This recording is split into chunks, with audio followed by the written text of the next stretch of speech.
If may big-scale smuggling na nangyayari during that time, nakakasiguro ako na hindi tataas ng ganito ang presyo. Hindi ito logical. Hindi rin ako naniniwala at that time na may nag-hoard ng onions, contrary sa mga pinagsasabi ng mga iba. Here I come. Here I come. Sa latang sibuyas sa mga palengke, nakaimbak naman sa mga pier ang 191 million pesos na halaga ng mga smuggled na sibuyas. Bukas daw ang customs na ibenta o i-donate ang mga ito. Ang kasong administratibo ang tatlong opisyal na dahil sa manoy inefficiency at incompetence. May malakas daw pong ebidensya na hawak ang NBI laban sa mga pinakakasuhang opisyal ng Agriculture Department. House Speaker Martin Romualdez vows to go after smugglers and hoarders who he blames for skyrocketing prices of onions.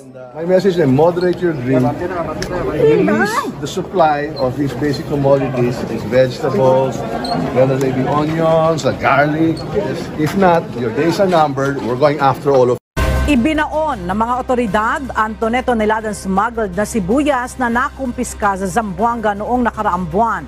Ayon kay Zamboanga City Vice Mayor Josephine Pareja, nasa 6 hanggang 7 personalidad ang tinitingnang dawit sa smuggling at hoarding ng supply ng sibuyas ayon sa Department of Justice. Meron na talagang malaking galamay itong grupong ito. Kaya kinokontrol talaga nila yung supply. At paano naman nasangkot dyan ang mga taga-Department of Agriculture?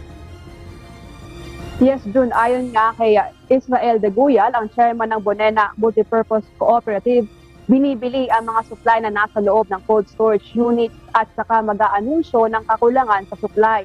Dagdag pa ni de Guyal, dito umano papasok ang Department of Agriculture at maglalabas ng importation order para mag-angkat ang supply ng sibuyas.